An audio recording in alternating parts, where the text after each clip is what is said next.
It's always scary. We should just that's what I'm saying.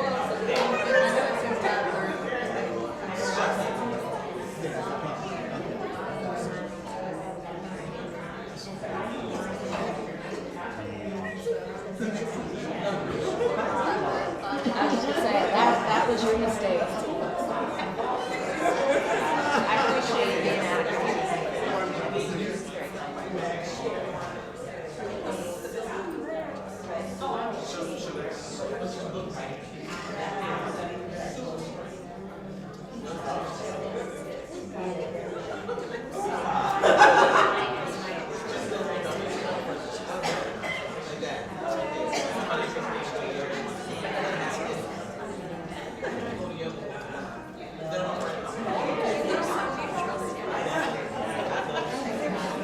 Your job is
We'll take a picture beforehand because it's smart and a lot of people say, oh, take a picture beforehand. Okay. Do you want to get it? Do you want to be a moderator?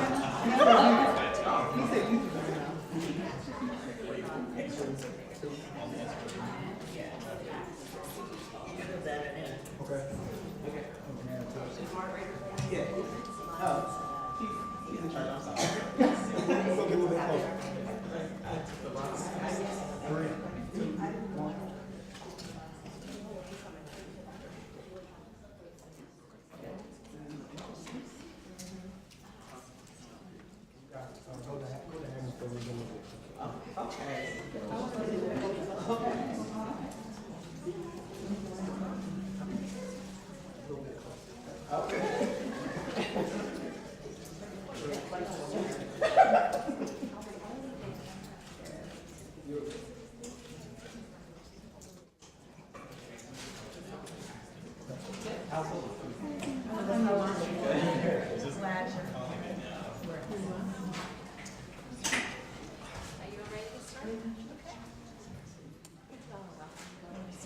Yeah, and we'll just get started.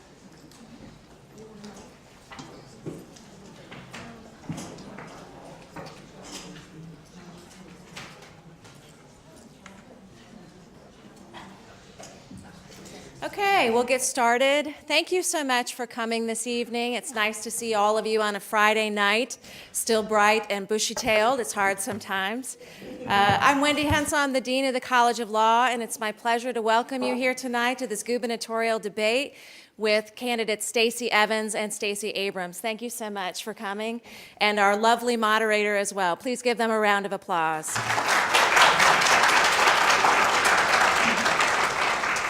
Wanted to take 2 seconds to thank the executive leadership of BALSA. They have done a phenomenal job this year with different events.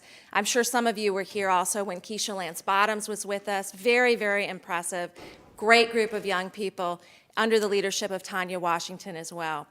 And we here teach that it's important to think critically, to question authority, and have real facts behind your argument. So it's a delight tonight to have an open and robust debate to let the community really learn about these candidates, and I applaud BALSA for bringing them in tonight. With no further ado, thank you for coming.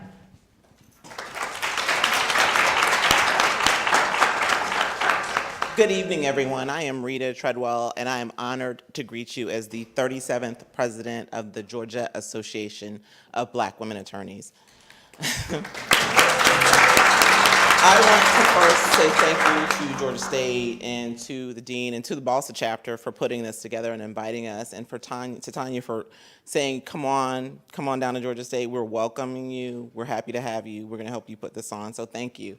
Also, a huge shout out to the chairs of my PAC committee, Kimberly Payton-Jones and Tatanisha Perryman. Thank you. If any members of my executive board are here, could you please stand?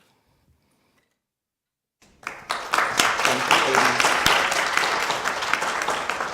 So, the Georgia Association of Black Women Attorneys is a nonprofit voluntary bar organization that was founded in 1981 by true visionaries to nurture, support, and galvanize the power of Black women attorneys to support women and children and to empower our communities. This year's theme is dynamic disruption, boldly advocating for change. I cannot think of anything more disruptive than two women running for governor in the Deep South. I'm so very happy to be here with both of you this evening. And as a personal point of privilege, I've known each of these young women since they were summer associates at their respective firms, dating myself. So thanks again for being here. Our moderator tonight is Kipling Primus. She is the host of Local Take, WCLK, which examines critical issues in Atlanta that may not necessarily have an audience with mainstream media. She is a graduate of Howard University.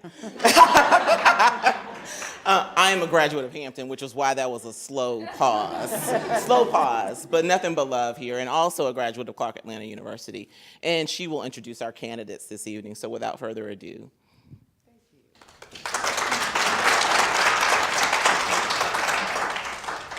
So, as Ms. Rita eloquently spoke, we are disrupting the process by having two women as the Democratic gubernatorial candidates. And there's Stacey Evans here on my right and Stacey Abrams on my left. And we're going to start by asking each candidate to provide us with an opening statement and share a little bit about your platform for governor. And we'll start this time with Ms. Evans. Thank you so much, and thanks to all of you for being here.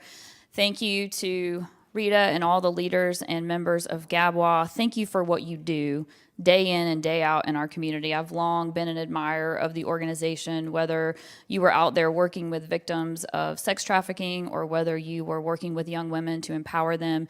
You are truly leading the charge, and I thank you for that because that work is so important. And that's why we're here. That's why I'm running for office, because we need government to work for all of us. We see it working for people, but we don't always see it working for us. And my family was like that growing up. I wasn't supposed to be here. I grew up in Ringgold, Georgia, up in the northwest corner of the state, a little small town on your way to Chattanooga. And my mom was just 17 years old when she had me. She didn't finish high school. My birth father didn't stick around, and we struggled, as you might imagine. We moved a lot. We lived in about 16 different homes by the time I was 18. I remember nights when the lights weren't working because we simply didn't have the money to pay the bill. We had domestic violence in the house. We had drug use in the house. And I was able to change my circumstances and go on to live an incredible life because I had access to opportunity that came to my family in the form of the Hope Scholarship. It changed my life forever. It got me to the University of Georgia, the first person in my family to go to college. I stayed there for law school where I met my husband. We have a daughter, Ashley, who's just recently turned 6, and I just got the word from my husband that her 6-year-old checkup at the pediatrician this afternoon went great. We're juggling that family life right now. And I wouldn't have my family if it wasn't for Hope. I wouldn't have been able to become an attorney and stand up and fight for the voiceless without hope, and I never would have been able to serve in the General Assembly, the same body that some 20 years before I got there saw fit to invest in little girls and little boys like me all over this state. It's incredible. But what we've got to do is make sure those access points to opportunity remain, and they're under attack. Hope is under attack. It was under attack the minute I got to the General Assembly, and that's why I fought to put it back. I'm the only person in this race that has consistently fought against cuts to the Hope Scholarship Program. Our voting rights are under attack. Preclearance is no longer a reality because the Supreme Court struck it down. And our voting rights here in the state of Georgia have been under attack. We used to have 45 days of early voting in this state. Now we have 21. I'm the only candidate in this race that voted against those cuts. It seems that the right to do business in this state is under attack from the right. I want to be a governor that makes it clear that we are a state that is open for business and closed to hate. And those on the Republican side of this race want to make that not the case. And we've got to make sure that we have a governor that's going to stand up at every turn for people and opportunity, because every policy that's passed down under the Gold Dome, there are real people, real lives that are affected every day. And I know that. I know what it's like to have that access, and it pains me to think about what it would be like if I was born now and going through high school now. I would no longer have access to a full tuition Hope Scholarship like I did going through, and I want to make that access available to families and students all across the state. Thank you for being here, and I look forward to our discussion today.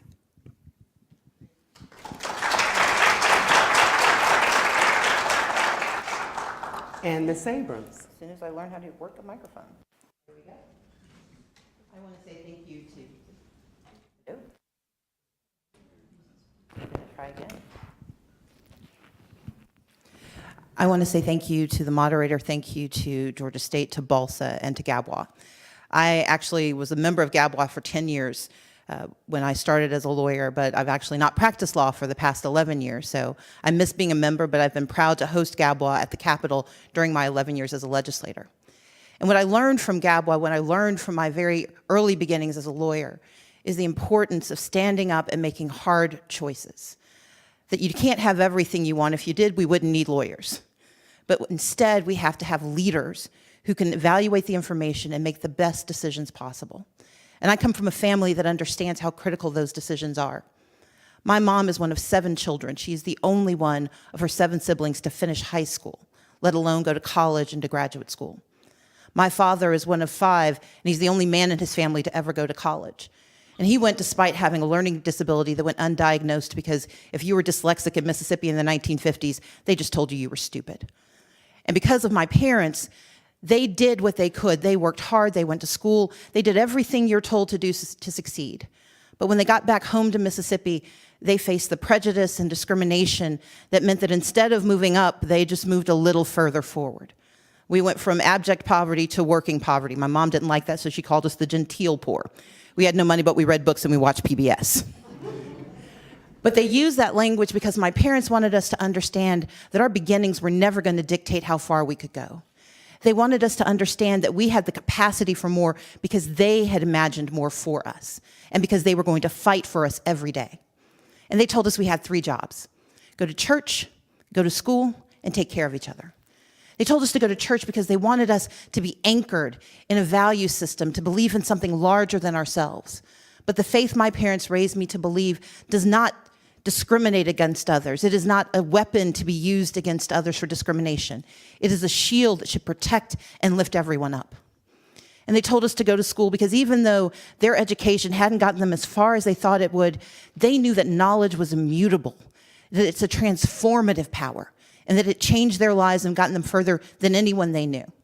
My dad would say, you can lose your house, you can lose your job, they can take your car, but they can never take what's in your mind. And so they made certain every one of us went to school every day, and they sent all 6 of their children to college. But the 3rd job my family told us we had was to take care of each other. And given that we grew up working poor, sometimes the lights got cut off, sometimes we didn't have running water in the house, sometimes we were on public assistance and that really orange commodity cheese, my mom and dad would tell us that we were going to go serve.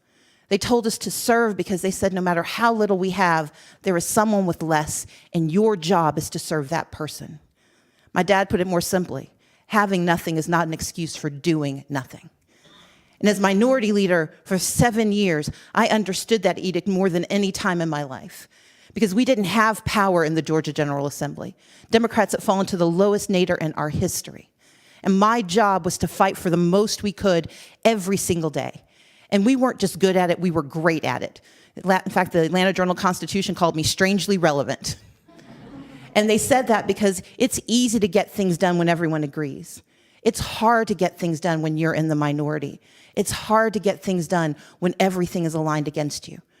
But as the minority leader, I was able to get good done, to block tax cuts, to preserve voting rights, to move the communities that we served forward. And as the next governor of Georgia, I will educate bold and ambitious children from cradle to career. I will raise opportunities and make certain that we have a thriving and diverse economy for the entire state. And I will ensure that we have a proven leader leading an engaged and consistent government that is fixed for everyone. Because that's how we move Georgia forward, with bold action and a bright vision that has a proven leader at the helm. I'm running for governor because I know what Georgia needs, and I'm ready to get it done. Thank you.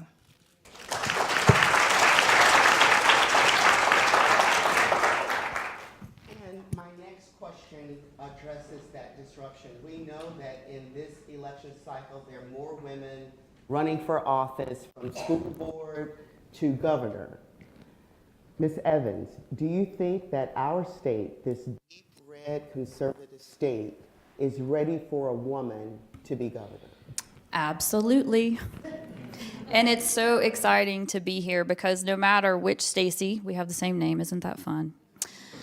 Casey's name is actually Stacy too. I'll tell y'all that story another day. There's actually 3 Stacys in the race. But in any event, I have no doubt that there is going to be a woman named Stacy as the next governor, and that regardless of what happens in this primary, I will be fighting for her in November. And that is exciting. It's exciting to me to think about the example that we get to set for little girls all over this state, that they can rise to the highest seat of state government. I told you I have a daughter, Ashley, and I'll tell you this story that highlights what I'm talking about. There's a lot of meetings and a lot of events that we go to as candidates for governor, and so I am often at meetings, and I have to tell my daughter Ashley, Mommy's at a meeting, Mommy's at a meeting, Mommy's at a meeting. And there was one morning a couple weeks ago that I didn't have a meeting, and I was eating breakfast with her, and she said, "Where's Daddy?" And I said, "Well, Daddy had to go into work early this morning because he had a meeting." And she looked at me strange, and she said, "Boys don't have meetings. Just girls do." And I thought, that is her reality. Her reality is that Mom gets up every morning, and whether it was when I was a lawyer and I was going to work every day and fighting for justice, or now as a candidate for governor, she sees that her mom, that women, that she can do that too. And I think at the end of the day, Georgia's ready for a woman, but more importantly, Georgia's ready for a fighter. But we can't discount the example and the representation that we're going to get to show all of the little girls all across Georgia, and that's very exciting.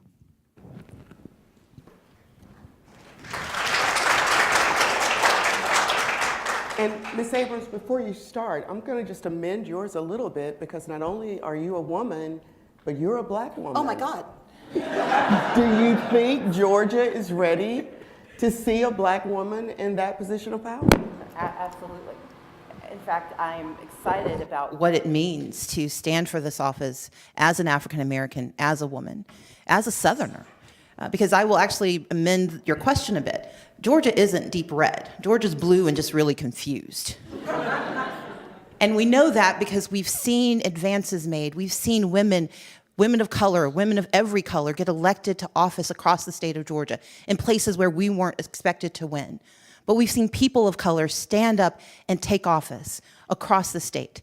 And I'm excited because, yes, I am a symbol for women, for young women, for older women, for my nieces, but I'm also a symbol for my nephews who want to see leadership that looks like them too.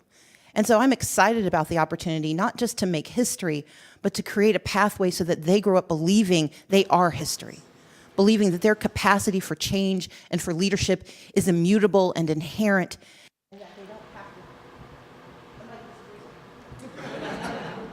Can you guys hear me? Okay. I want people to understand, I want young people to understand how important this is. I was working with 2 young women earlier this week, an 8-year-old and a 9-year-old. and we were talking about superheroes. And they each gave themselves a name. Millie called herself Lady T because she had all the powers. And Alana called herself Supersmith because that was her last name and she wanted to put super in the title. And they talked to me and they asked me, what does it mean to be governor? And I told them about what a governor would be. And they said, and you'd be a lady governor? And Alana said, you'd be a black lady governor? And they said, well, we have to give you a name. And I said, what would that be? And they were like, we're going to call you Super G, Super Governor. And what they meant was that they saw in me, they saw in my capacity, an opportunity for their dreams to be realized.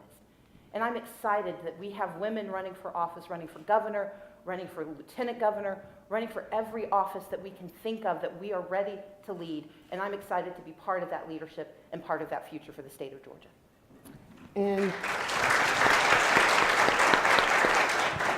And that leads me to the next question.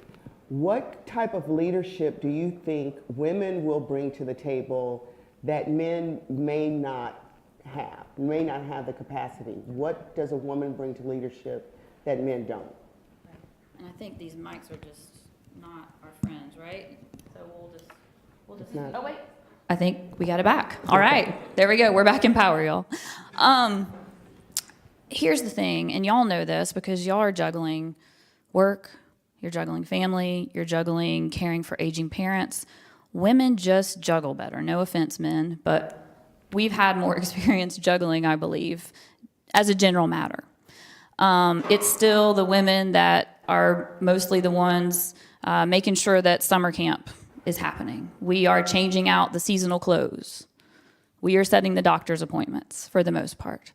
And that's what leading is about, is juggling different priorities, making sure that nothing gets dropped and that everything gets the attention that it needs, and figuring out how to delegate so that you can get everything done, knowing when to ask for help, knowing that you can't do it all by yourself, that you need to rely on other people, you need to rely on experts to make sure that you're getting all the voices and all the information and all the help at the table. And I think women have more experience in doing that. The other great thing about women in leadership is that we are less likely to worry about who gets the credit for things. We just want to get stuff done. And I have seen that day in and day out in my 7 years in the legislature. And it happened to me personally. I was working on a piece of legislation to expand access to the HOPE grant and wanted to change the grant requirements so that you no longer had to have a certain GPA to get a HOPE grant for technical college, and introduced that bill and finally got the go-ahead from the governor's office that we were going to make it happen. But here was the thing. It wasn't going to be my bill. It was going to be another bill that looked exactly like my bill, but my name wasn't going to be on the top. And I said, that's fine. Let's just get it done.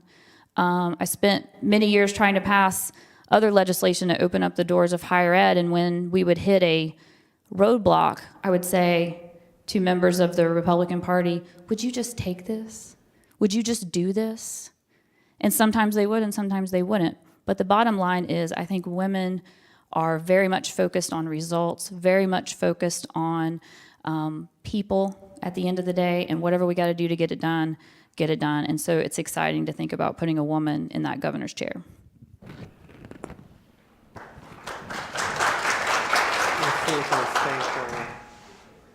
Bueller. When I became minority leader in 2010, I was the first woman to lead a party in the history of the state of Georgia. I was the first African American to lead in the House of Representatives, and that meant the first time I went to a leadership meeting, it was very different for everyone. The Speaker of the House had never had to negotiate with a woman over what to do for the minority caucus. And we sat and looked at each other for a few minutes. We'd known each other for a while. I served on a committee he chaired before he became the Speaker. And finally, after about 5 minutes of uncomfortable silence, I said, so how do I get you to give me what I want? And he paused and he looked at me and he said, well, I guess you just ask. And we went through our negotiations and I told him what we needed for our caucus. I told him what I thought was important. And in the end, what he said to me was that he never expected a man to do that. He was prepared to sit there and stare at me for an hour until the end of my meeting and then have me leave. But as a woman, we're willing to take risks because we know that the consequences of inaction are so much worse than a moment of humiliation or a moment of worry. We know that the people who depend on us rely on us to speak truth to power no matter who we are and no matter where we are. And as someone who had as my right-hand person in the legislature, the whip was a woman, we were able to negotiate and navigate things that men could never achieve because we understood that our success was about their success. That whether it was fighting for kinship care, for me helping grandparents raise grandchildren, fighting against tax cuts, fighting for reproductive choice, that those decisions had to be made with the end in mind, and that end was making sure our families were protected, our families were safe. And that no matter what we did, we had to be doing it for the people we served. I don't tend to think about things in terms of women being better than men. I think that's kind of obvious. I tend to think of it in terms of what do we want to achieve. And the next governor of Georgia needs to be willing to achieve hard things, to make tough choices, and to talk to people who have no interest in having you in the room. And the willingness to go in that room anyway, not when we all agree, but when they don't want you there, they don't believe you, and they don't want you to be successful. That's when we have to make the toughest choices. That's when we have to walk in that room boldly and proudly and sit down in uncomfortable silence and get the job done anyway. And that's why I'm excited about what women are doing across the state of Georgia and across this country. Because for women, we know that the consequences of inaction, the consequences of hubris, the consequences of only getting what you want means that people that we care about will be hurt. And so I'm proud to be a woman running for this office. I'm proud to be a woman who has served in leadership and who has gotten good things done for the state of Georgia.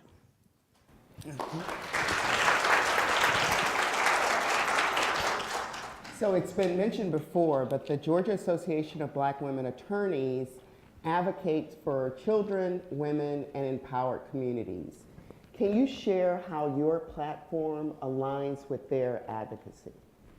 Absolutely. Thank you. And again, thank you to GABWA for working to speak out and fight for women and children and the underserved.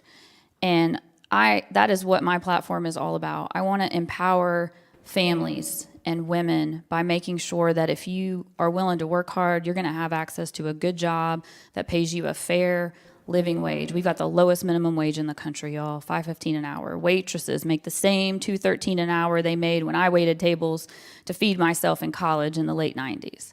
That is really bad. We can do a lot better than that. We need to level the playing field when it comes to doing business with the state. Right now, less than 1% of state contracts go to minority-owned firms.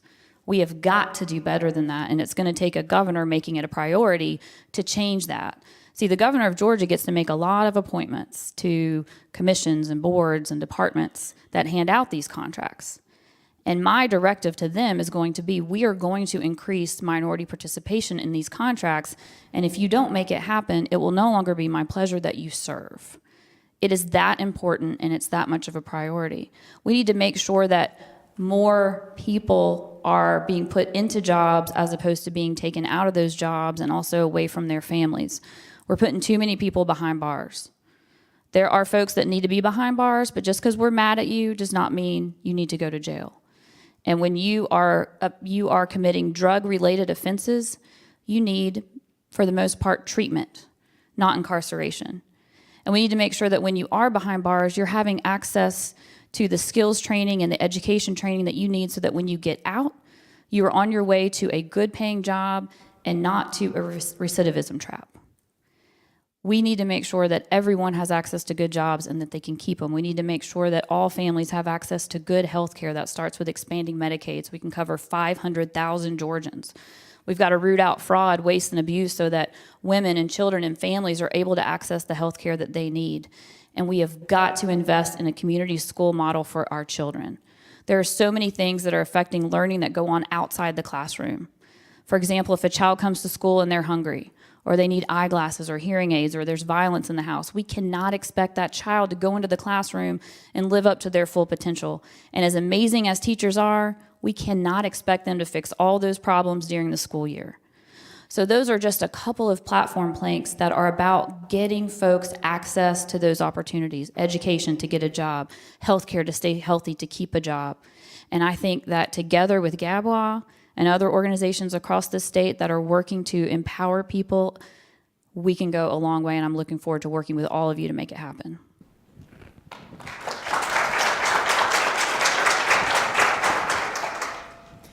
Our platform is very simple. We want to educate bold and ambitious children from cradle to career.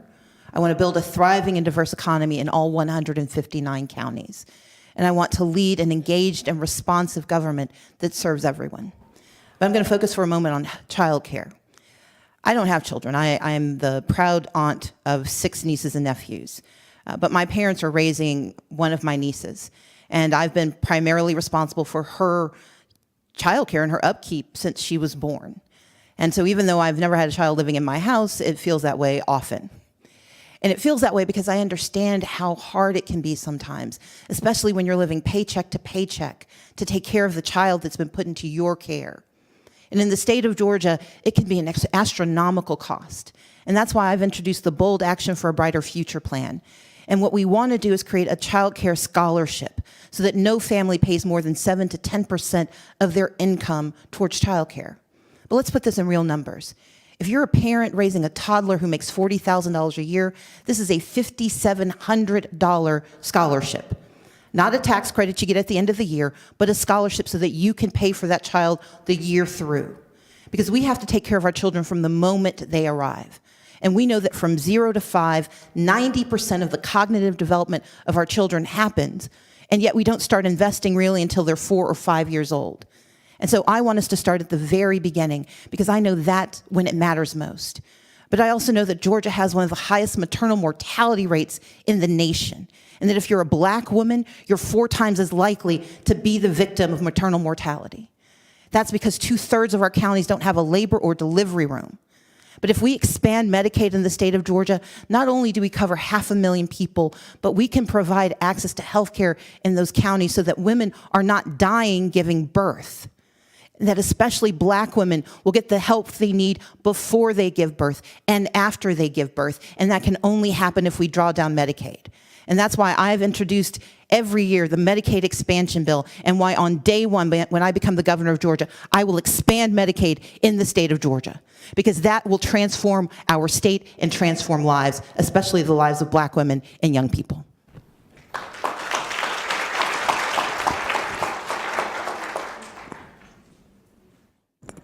We'll switch it up. We're going to leave our kind of women's section and go to a section on guns.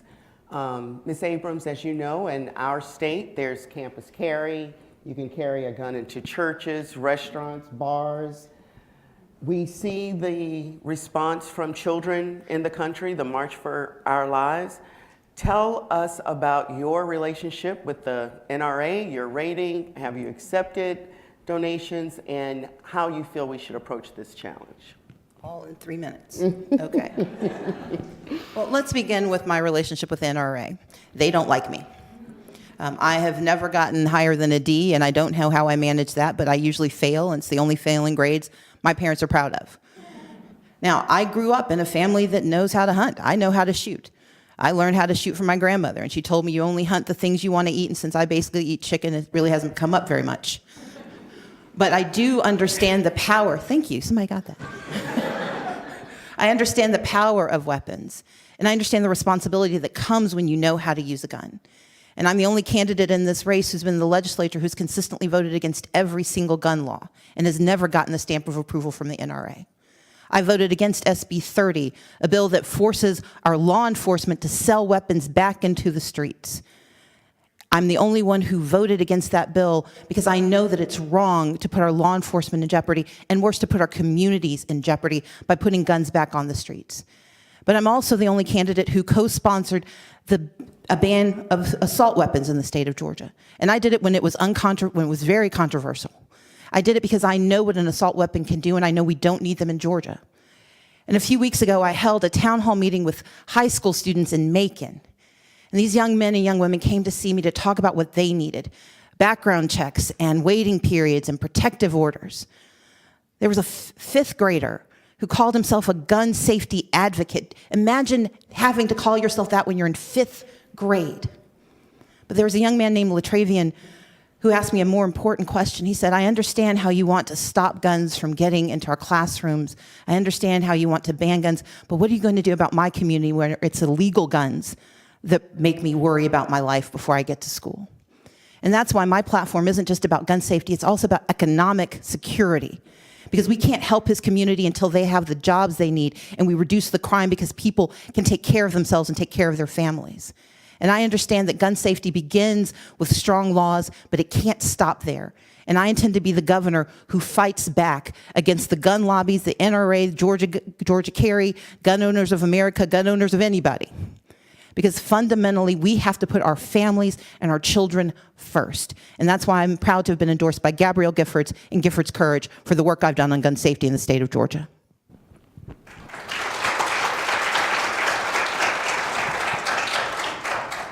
Thanks. So the first part, the NRA, I have a D. I think it's also the only D I've ever gotten on a report card. And I think no matter which Stacey comes out of this primary, the NRA will be spending millions to try to make sure that we don't make it to the governor's office. But I think we've got a lot more folks on our side than people might give Georgia credit for, because times they are changing. And I was proud to march out with high school students in Marietta to talk about how it's important to put lives ahead of guns. And I was proud to march for our lives in downtown Atlanta with tens of thousands of people to say time has come for reasonable gun safety measures like universal background checks. The fact that 20% of guns are sold in this country without a background check is terrifying.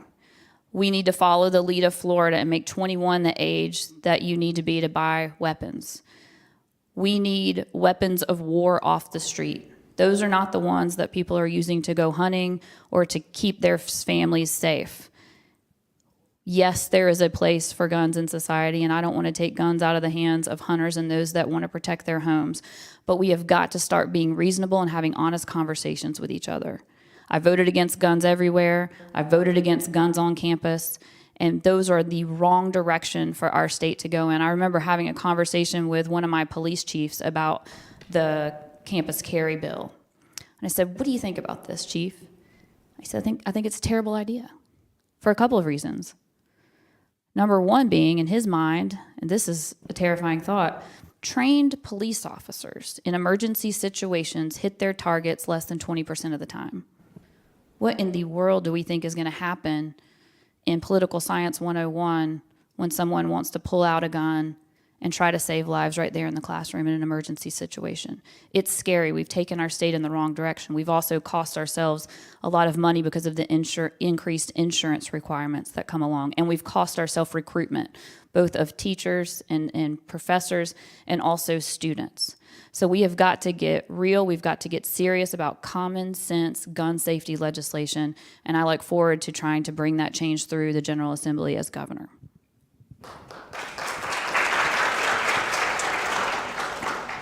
Ms. Abrams, you mentioned someone in the 5th grade, but we have kindergartners who are doing active shooter drills, and some people say it's the same as the duck and cover drills that baby boomers went through. But this is really a little bit different. Kids are terrified. Can we change the gun culture just with laws? How do we impact this real challenge? I think it's a tragedy that we have 5-year-olds who know what an active shooter drill is. I think it's a tragedy that when I was in Dahlonega on the day for March for Our Lives, a mother came up to me. Her name was Barbara Spencer, and she took my hand. She waited at the end of a photo line, and she came up to me with her husband, and she had tears in her eyes, and she took my hand, and she squeezed it hard, and she said, "I had a daughter at Georgia Tech. And one day she called and left me a message saying she was depressed. And I called her back as soon as I got that message, but she never heard my voicemail because my daughter walked down the street to a pawn shop and bought a gun and killed herself that very day." A college student who didn't see a future for herself, a 5-year-old who knows what an active shooter is. We have laws that are being passed in Georgia. And I'm glad that a lot of Democrats, including my opponent, have seen fit to vote in the right way and the latest gun laws. But we have to vote the right way every time. We have to understand that for a lot of folks, the challenge isn't what's outside, it's what's in our neighborhoods, what's in our communities. And I'm proud of the Parkland students because they have done the work of making sure they're lifting up the black and brown voices that have been shouting out about this issue for years. And we have to understand that no matter where you live, you deserve to have leaders who understand the whole of your lives and are willing to fight to protect those lives. I don't think you can do it only through guns, but I think it's through having leaders who can stand up and tell you every single day that they are going to stand up for you and fight for you and protect you. It's about making certain we put reasonable limits on what people can do, that with a 3-day waiting period, Alicia would have gotten the message from our mother, Barbara, and would still be with us. It's about making certain that we expand Medicaid so that there's mental health coverage in the state of Georgia, so that a young person who's facing trouble can be referred to a mental health clinic and not sent to jail. It's about making certain that throughout the state of Georgia and across our country, moms don't have to demand action because action is taken every day to defend their children. And so, yes, laws are an important part of it. And as the governor, I intend to veto any bill that comes to my desk. But more importantly, I intend to let everyone in the legislature know and everyone in Georgia know that I'm going to be the strongest voice, the most consistent voice, saying that we are going to protect our families, that we are going to stand up not just for the Second Amendment, but for the people of our country, for the people of the state of Georgia, because that's what they deserve and that's what they demand.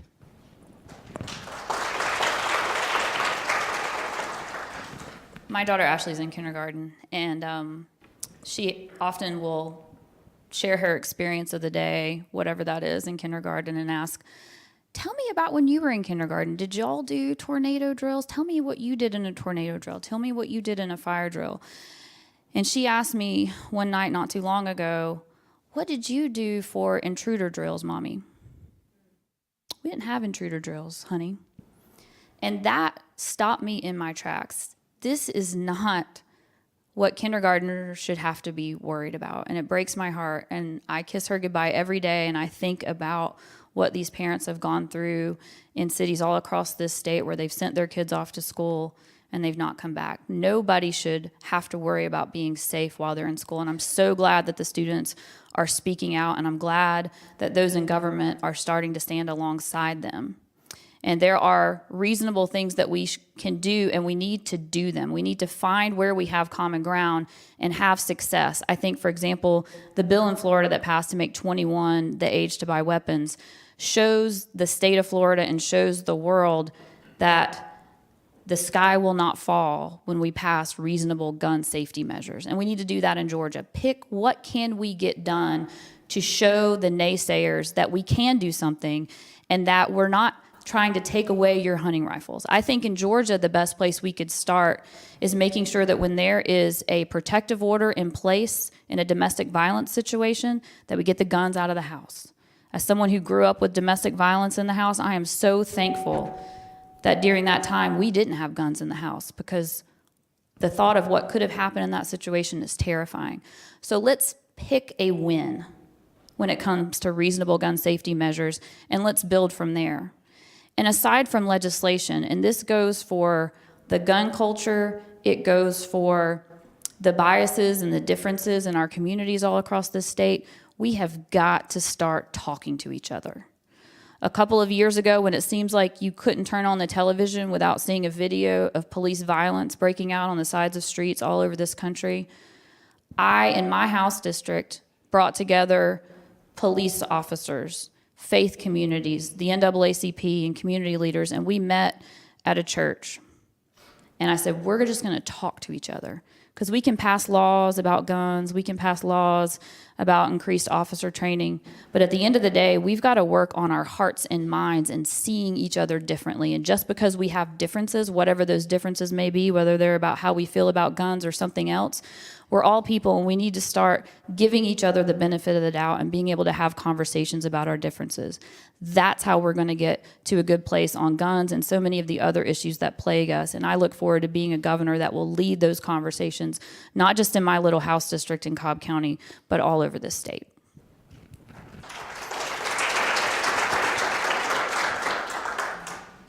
Another thing that's going on in our community is gentrification and citizens displacement. There are communities that are changing literally every day right before our eyes.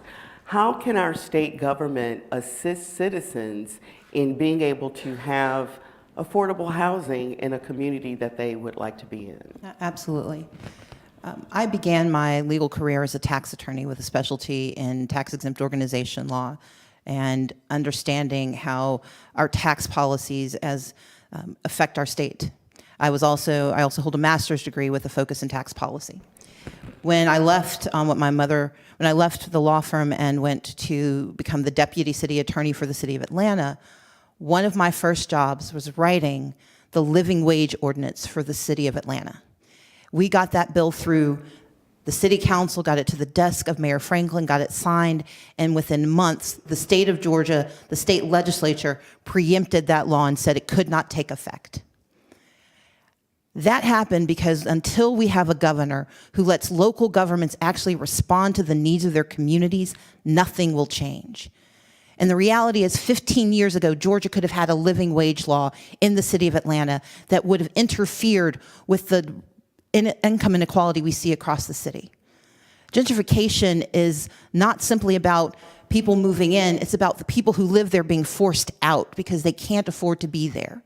But if we have the right policies like an earned income tax credit, which I'm proposing as part of my economic mobility plan, then families can actually earn enough money and get a little extra so they can stay in their homes.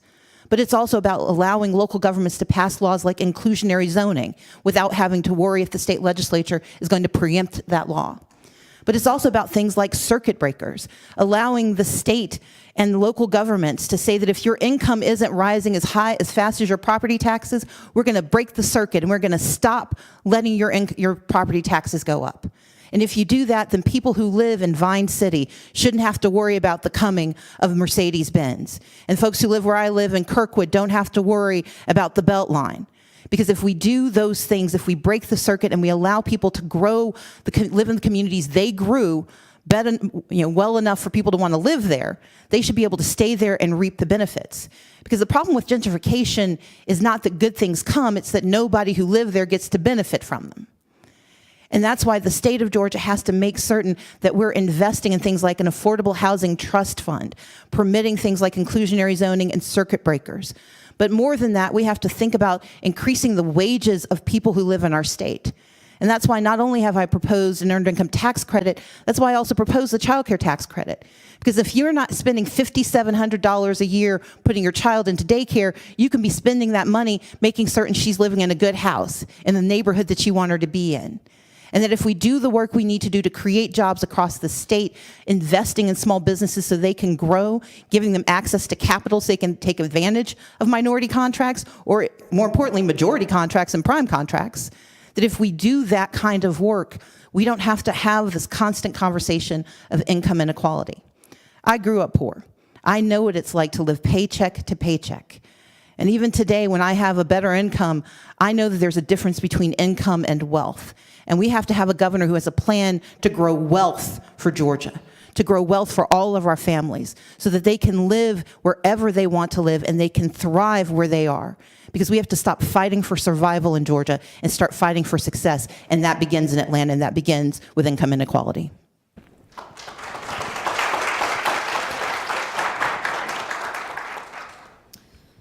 Tackling the issue of affordable housing is about making sure that all of our communities have all of us in them. We want doctors and lawyers to be in our community. We want policemen, we want firemen, we want teachers, we want the butcher, the baker, the candlestick maker. We need everybody in the community. And it's not just low-income families that are being priced out of the city, it's middle-income families as well. And this has got to stop. Tax credits are one way to make sure that we can make affordable housing part of development plans all across the city and throughout the state. But we've seen that before. We've got to make sure that we're monitoring it. I will direct the appropriate agencies to make sure that when these tax credits are awarded, they are monitored so that they are actually followed and we don't start out with affordable housing and then quickly move to unaffordable housing. Here in Georgia, we have bigger problems as well when it comes to how easy it is right now to take someone's home. Our eviction laws are too lax on landlords. It makes it too easy to get you out of your home and not give you that opportunity to cure.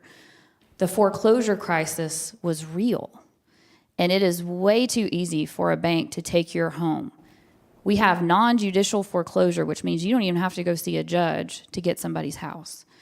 And we were one of the hardest hit states when it came to the foreclosure crisis in 08, 09, and 10. And we actually received federal funds in the Department of Community Affairs to help families through this crisis. But tens of millions of dollars set undistributed because nobody was looking out and making sure that the money actually got to those who needed it. So it's not just enough to pass policies. You've got to monitor those and make sure that they are being followed through with and that funds that are being set aside to help families are actually being used for that purpose.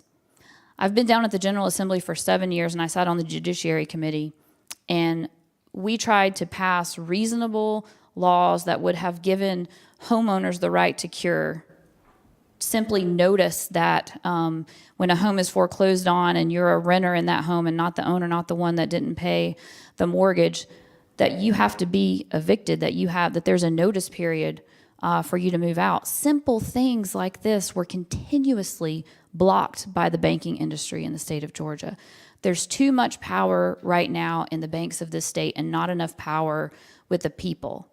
And that's why last year when a bill came forward to the General Assembly to make it even harder to sue bank boards and corporate boards, I fought tooth and nail against that bill in Judiciary because it's already pretty hard to sue a bank director or a corporate director in Georgia. We didn't need to make it any easier, and I fought as hard as I could to make that bill the least worst it could be. That's not even a proper phrase. All my law school brethren in here, we were taught not to do that, but tried to make it the least bad. And it was still really bad. And that's why I delivered the minority report against it. That's why I voted against it. And I'm the only one in this race that can say that. We have got to be looking out for people. And we can pass policies, but we've got to monitor them. We've got to stand up for people and make it easier for people and not for the big banks and corporations.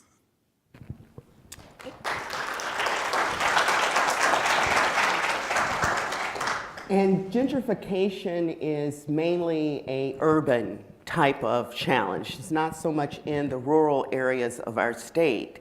But in our state, research shows that you would have to make $16.30 an hour to afford housing in the state of Georgia. So it's not just a lack of affordable housing, it's really a lack of income to afford any housing. How can the state address this issue that affects city as well as rural areas? Absolutely. It affects city, it affects suburban, it affects rural. For African Americans, a third of the African American population is rural, but more African Americans live between urban and suburban than most people realize. And part of the challenge is that we can't have piecemeal solutions. Too often what we try to do is solve one part here, and then we go over and solve another part there, but we have to think about the whole of the needs. I'm the only candidate in this race who has been a business leader, a political leader, and a nonprofit leader. And I understand the intersectionality of those issues, that you have to have public-private partnerships to build the kind of housing you need, but you also have to engage your labor unions and build their capacity so families are making enough money to make ends meet. And not only make ends meet, but do better. That's why I've introduced an economic mobility plan that creates a workers' tax credit that actually addresses the issue of wage theft and misclassification. It's why I introduced HB 500, which got all the way to the Rules Committee to address the fact that a lot of our families are making money, but we never see it in our paychecks, because in Georgia, you can be treated as an independent contractor rather than being treated as an employee. You have to go to work when they tell you, wear what they tell you, do what they tell you, but you have to pay the self-employment taxes yourself. And that means thousands of dollars leave their checks before they even see it. So we have to have plans and policies that really understand the comprehensive nature of poverty and of just being middle class or lower middle class. Another challenge we face and another issue we address in our economic mobility plan is pay history. Raise your hand if you had to tell someone how much you made the last time you got a job. That means you're telling them how little they can pay you to do the next job. And states across the country have been passing laws to eliminate pay history as a requirement. And that's critical, especially for women of color, because we are most likely to begin underpaid, and as long as we have to keep telling them what they did to us before, they can keep doing it. And under my administration, we will pass legislation to eliminate pay history as a possibility. It's also about making certain that we have financial literacy, which is not the same as saying people don't know what they're doing if they don't have money. Some of the best bankers and managers of finances I know have none of it. When you got to figure out how you're going to pay those 2 bills and make sure that that guy doesn't know you owe him money next week, that kind of prestidigitation is critical. But the issue is that we need to not only understand how to make ends meet, we need to learn how to prosper. And that's why I'm offering financial wellness and financial literacy, which will happen in conjunction with our corporations and with our nonprofits and with our state, investing together to lift up our capacity. But I will say that no matter where you live, if you live in Taylor County or Talbot County, if you're in Screven County or Catoosa County, if you don't make $16.30 an hour, you may not be able to afford the little housing that's available. And so we also have to raise wages. That's why I've introduced a plan that would be the Advanced Energy Jobs Plan, would create between 25 and 45,000 good-paying jobs in Georgia using advanced energy, because climate change is real, and renewable energy is a wave that we can use in the state of Georgia. We can do hydro, biomass, wind, and solar. And we can do everything from coding to construction. It's why I want to move money into small businesses, because a lot of these folks that are being priced out of their communities are working. They're working hard. They need just a little bit of help. So whether it's the earned income tax credit for those who are working for someone else, or access to capital for small businesses so they can survive and expand, we have to be thinking about how do we build the capacity of every Georgian. And that's why I'm running for this office, because I've been a business owner who's lost a company because we couldn't get access to capital. And I created a new one that in the midst of the worst recession in our lifetimes, that recession took away businesses and jobs from so many, closed thousands of banks. I started a company using President Obama's signature law for small businesses and created more than 2,000 jobs in the state of Georgia, moved revenue into those companies so they could hire more people and lift up their communities. And I want to do the same thing for the state of Georgia, because if I can do that with a small business, imagine what we could do together with the economy of Georgia.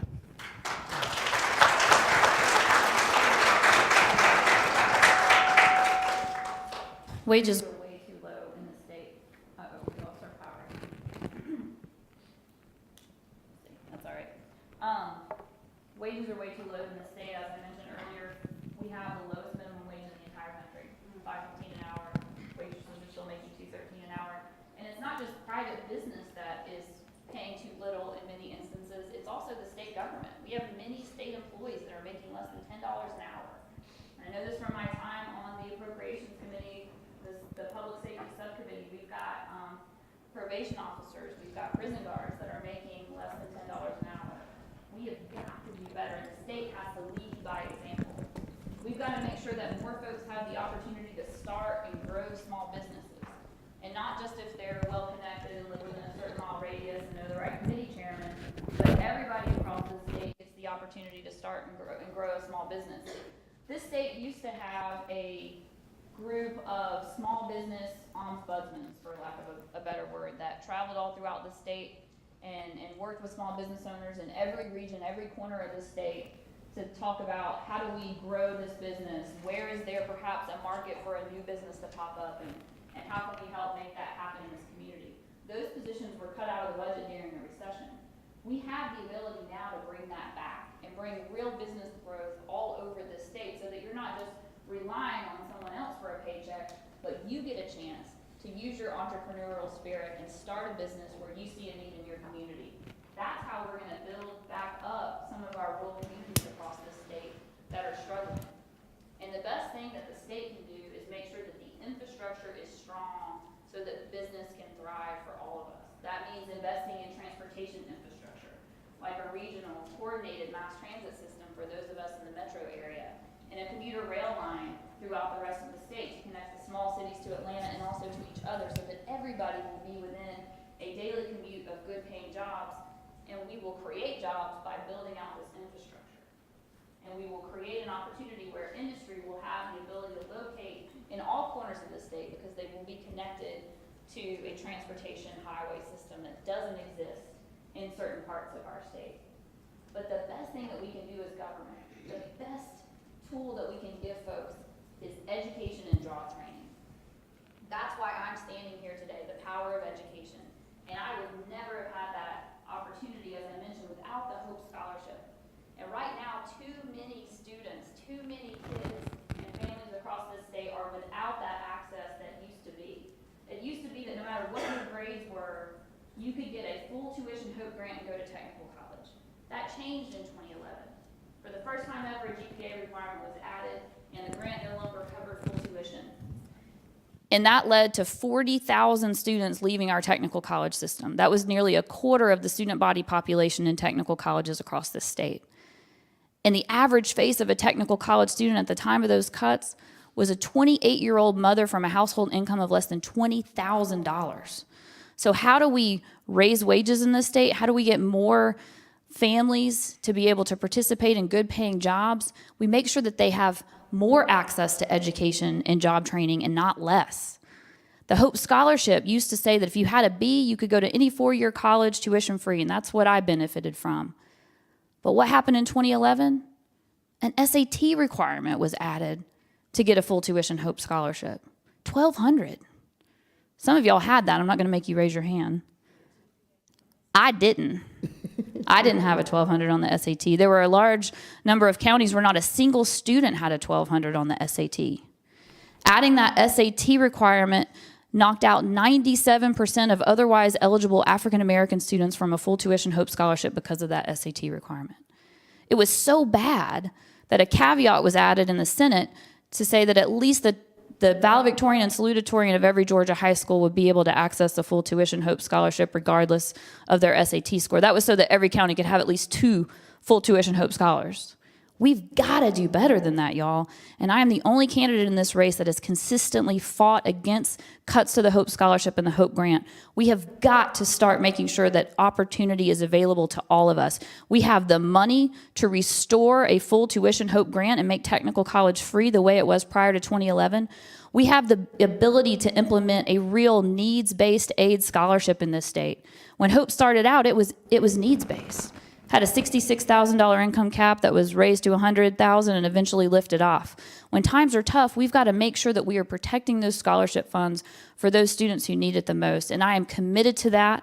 I know the difference that it made for my family, and I want to make sure that we're making that opportunity available for all students. And that's how we're going to make sure that more Georgians have access to good paying jobs.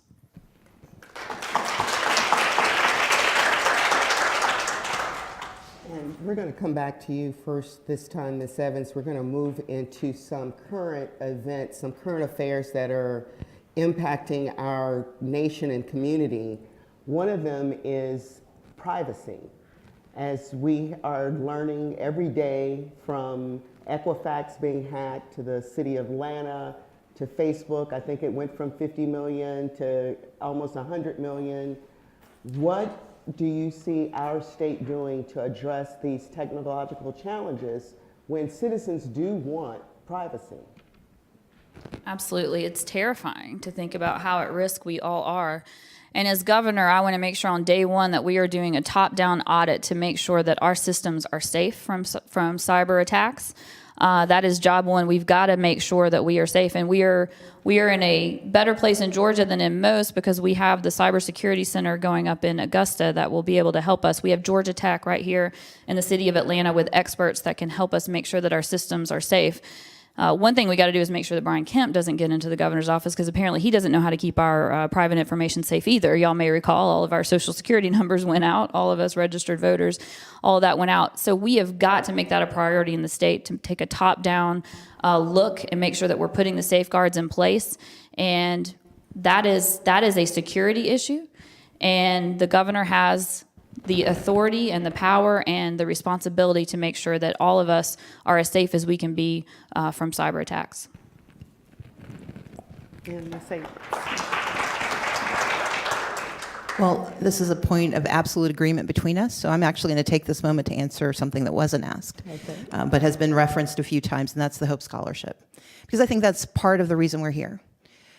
We have to understand that leadership is about making hard choices, and with all due respect to my colleague, she has consistently mischaracterized what happened in 2011. Let's remember, this was in the heart of the economic collapse in the state of Georgia. No one denies that the Hope Scholarship was on the verge of bankruptcy. Even Governor Zell Miller acknowledged that that was a threat to his legacy. God rest his soul. And in that moment, we had a new governor who'd been elected with a mandate. He won dramatically. But he not only won, but we wiped out every single statewide elected Democrat. There was not a single one left in constitutional office. They had taken hold of the House and the Senate. They had a supermajority in the Senate, and we were barely holding on in the House. And I became leader at a time where Democrats were in the worst position that we have been in 130 years. And when the Republicans decided to fix Hope, they had one solution, that 1,200 SAT requirement, or an ACT if that's what you were taking. And what I did the first day I learned about it was to call up two members of the House, Representative Nikki Randall of Macon and Representative Stacey Evans, the only Hope Scholar in the state legislature. And I asked them to chair a committee to save Hope. And I asked them to go around the state, and I did the same. And I went to Savannah State. I went to Columbus State. I talked to folks at Albany State. I went to the folks who didn't get into UGA, who couldn't go to Georgia Tech. Those students who'd been losing the Hope Scholarship for years because they were told you have to have a B to be successful. These were students who weren't going to score high enough if the Republicans did what they had the authority to do, what they had the power to do. If every single Democrat voted no, it would still have passed. And so when Governor Deal asked me to meet with him and he asked my colleague in the Senate, the minority leader, to come, I went, but my colleague in the Senate didn't. And over the next few weeks, I negotiated with the governor and with his team, and I pointed out the dangers of putting in place a standardized test requirement.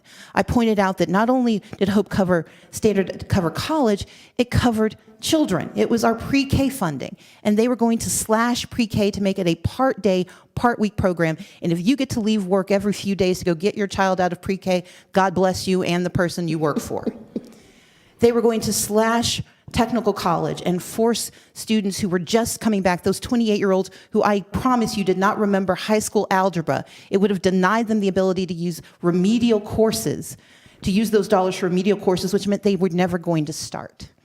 And so over the course of weeks, I worked with Representative Evans and Representative Randall. I worked with folks on both sides of the aisle, and I forced the Republicans to the table, and we were able to secure a second-tier scholarship that preserved the Hope Scholarship at 80 to 90% of what had been allowed before.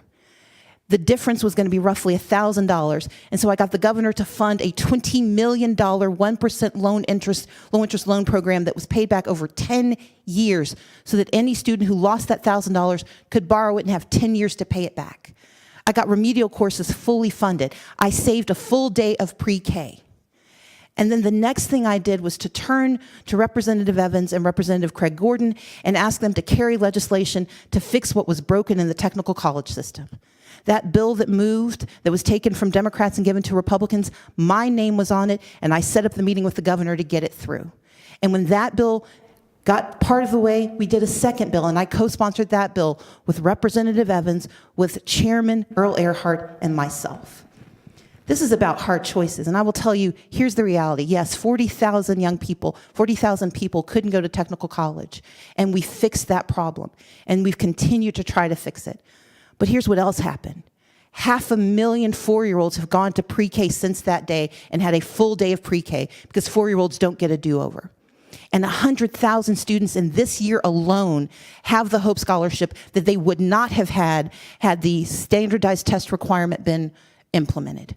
And so I'm not walking away from what I did on Hope. I'm standing here telling you, you need a governor who will do that on Hope.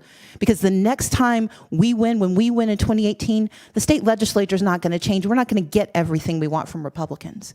So you need a leader who can work with everyone to get the best we can and keep fighting and stand toe-to-toe with those who will stop good from happening and who will empower smart young leaders to get even more done.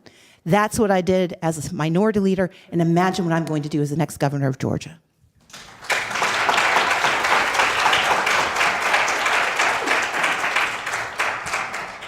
We Our state is in the midst of a healthcare crisis, and currently Blue Cross Blue Shield is no longer negotiating with Piedmont Health Systems, which has left patients, I think most of the workers for the state government, the University System of Georgia, so many folks no longer have access to health care. How are we going to fix that challenge in our state? It is a crisis. We've had 8 hospitals closed since the state made the immoral decision not to expand Medicaid. And most of those hospitals are in rural communities where folks are not only now without health care, a lot of communities are without jobs. And it is a scary situation. I'm glad that the governor stepped in for state employees and talked about covering the out-of-network costs for those who can no longer go to Piedmont for primary care. That's good leadership. Good leadership would also be expanding Medicaid, and that's what I'm committed to do, and there's not any difference between me and my opponent on that.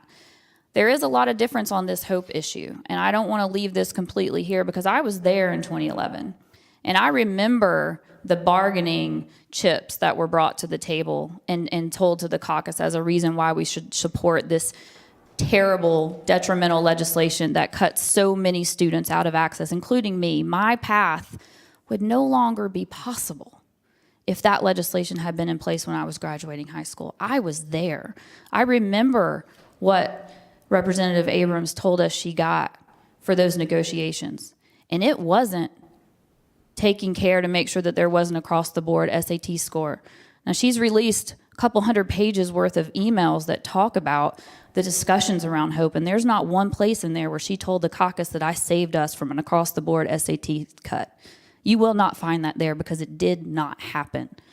And I have racked my brain, and I racked my brain then because I was sad. I was sad for high school Stacy Godfrey, who would have never gotten to that golden home without that scholarship.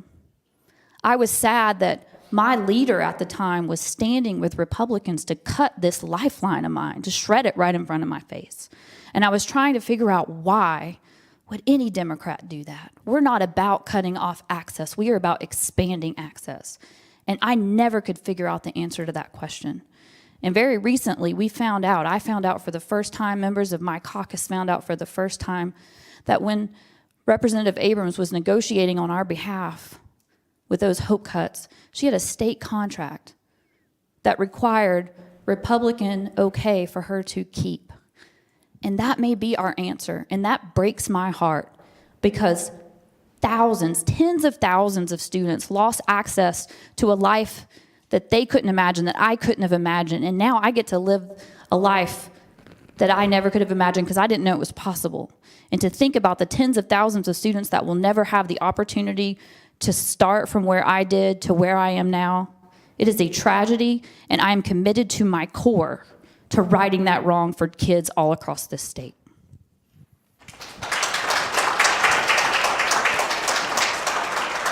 So there's an old playbook in Democratic politics in Georgia. It begins with accusations of corruption. You then add whisper campaigns that raise specters of things that aren't quite provable, but no one's going to ask the question, so it just settles into truth. And then you add a little patina of grievance and concern. Representative Evans references hundreds of emails, and those emails were between her and me, and between me and the caucus. And if you click on the links in those emails, there are news reports about the standardized test requirement. There were conversations had with the caucus. In fact, we had a 2-hour conversation the day everyone except for Representative Evans, and I give her credit, she opposed the final version of the bill. So did Representative David Lucas. But everyone else in the caucus who had full information agreed that it was the best opportunity we had because unlike our freshman member, Miss Evans, everyone else there knew what Republicans were capable of. When I got to the legislature in 2007, I watched a Republican legislature try to say you could put a man to death with only 9 votes because they thought 12 was too many. And that bill came this close to becoming law. I sat in hearing after hearing, listening to them disparage people who spoke English as a second language, trying to strip them of the constitutional right to have access to information in the state of Georgia. And it came this close to passing. I watched them in 2010 pass a tax credit that benefited rich people moving to Georgia who were retirees. At the same time, they stole a $5 tax credit from working families in the state of Georgia. So I was under absolutely no illusions about what Republicans were capable of because they'd shown me. And so when they told us what they were going to do, when I told the caucus what they were going to do, the seasoned members of that caucus, the people who'd been there and had watched Republicans decimate our state, they knew that the only answer was to go to the table and get good things done, and that's what I did. And I did it so effectively that Representative Evans sent me a thank you as one of the emails. She thanked me for my leadership. We acknowledged that we disagreed, but she said, thank you for your leadership. And she thanked me for not badgering her and not forcing her to vote in a certain way. Because I also made certain every member of the legislature and our caucus had all the information they needed to make their own decision. Because the reality is we're never going to agree on everything. We don't even agree on what happened, what was reality. But I can tell you this, if you look at my record, I have a record of standing up for voters. I have a record of pushing for and fighting against Brian Kemp and being under investigation from him for 3 years because I had the temerity to register people of color, 200,000 of them across the state of Georgia, and forced him to restore the voting rights of 35,000 people who'd been illegally canceled. And yes, I voted to limit early voting from 45 to 21 days because you had small communities, these small communities that can't afford housing, that were being forced to keep their polls open when no one showed up. And having worked for the city of Atlanta, having been asked by every one of these small communities to stand up for them and help them reduce their costs for a service no one was using, I struck a compromise so that it went down to the national average of 21 days. Because we not only had folks who weren't using it, we had some elderly folks who were voting on day 45 who would try to come back once they finally got information and thought they could change their votes. And that wasn't the law. And so 21 days gave them just enough time to have 3 weeks of early voting, 45 days of absentee balloting, and weekend early voting. I will stand on my record every single day because I know what it's like to lead in a state where you aren't in charge. I know what it's like to be a minority trying to fight with majority power and get good done. But I will never allow anyone to question my integrity or my values. Now account was not a state contract. She keeps trying to say that, and even the AJC, after twisting itself into loops, had to admit it wasn't a state contract. It was a federal program put together by President Barack Obama, and I went to the Republican Attorney General to ask him if we could participate, and he said yes. And I never once had a conversation with anyone else in the state about it because the answer was I was going to wall myself off from the entirety of that participation. I never received a single taxpayer dollar, and I would never question the integrity of a woman who did everything in her power to move access to small businesses across the state of Georgia. 2,000 jobs, 350 small businesses that were served, mostly minority and women-owned businesses.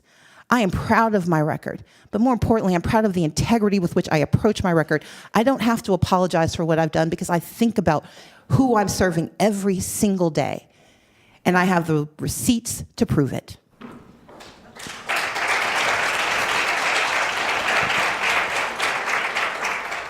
We only have a few more minutes, so I'm going to ask each person to give us a final statement. What do you want the people here to go out and tell their friends and colleagues about you? Thank you. And just quickly, I think that y'all will be able to check the record. You can check these emails yourself and see that I am right, that there was no saving of an across-the-board SAT requirement. You can also check the voting history in the House on the bill that ultimately cut hope and see that I had many of my colleagues standing with me, including very seasoned members of the House that saw this bill and said no. There wasn't just two of us. There wasn't just one of us. There were many of us standing up and saying that this is wrong and this is not the direction that we want the state to go in.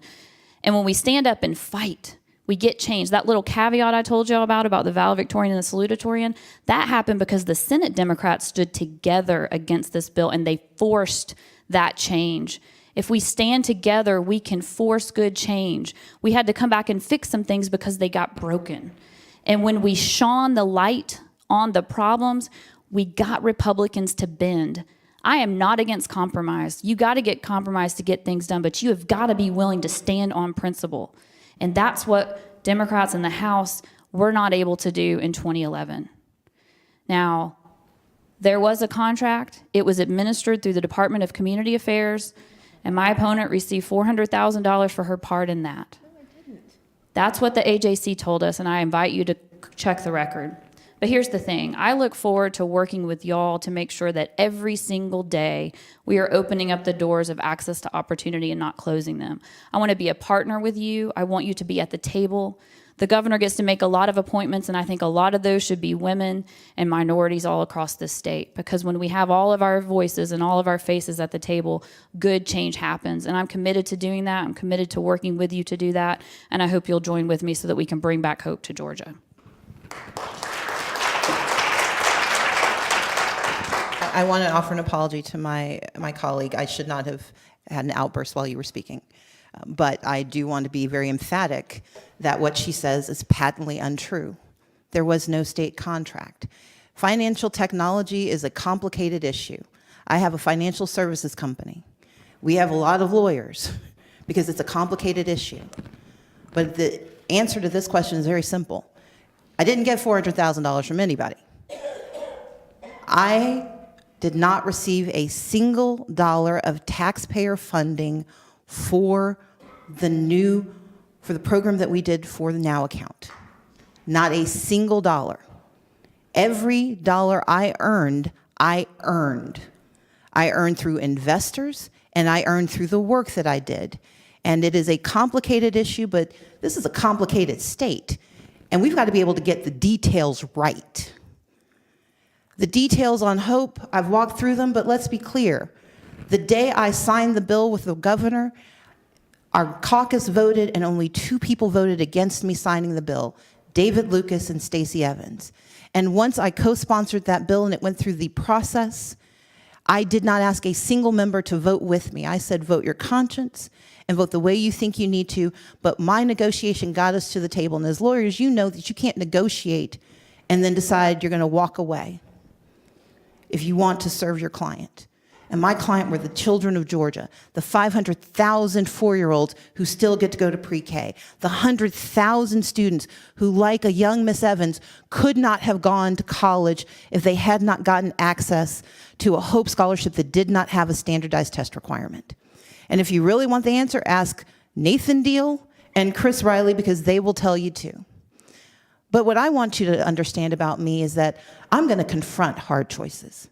And I'm not going to stand up and tell you things because I want to create a patina of worry.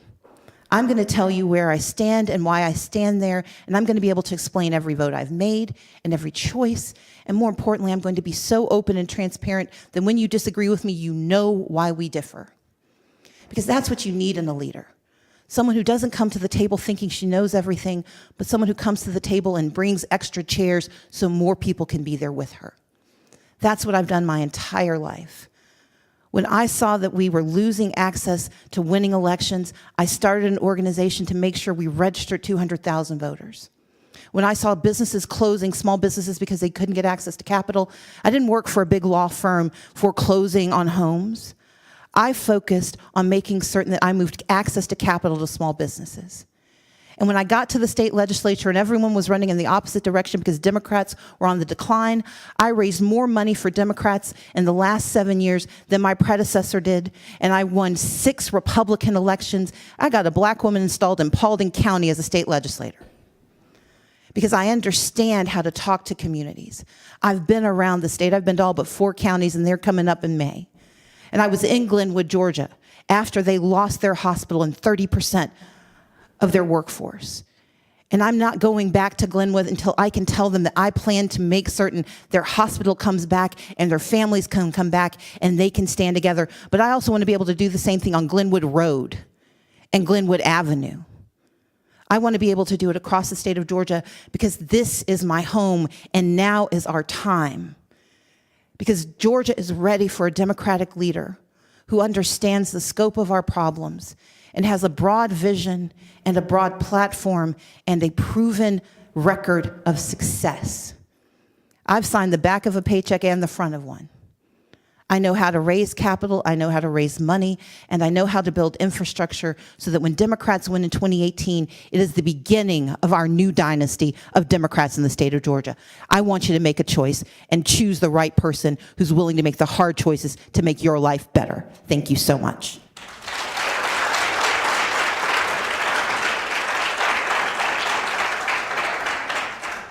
On behalf of the Georgia Association of Black Women Attorneys and the BSLA, I want to thank Stacey Evans and Stacey Abrams, and I especially want to thank everyone who came out to participate in this forum. Thank you.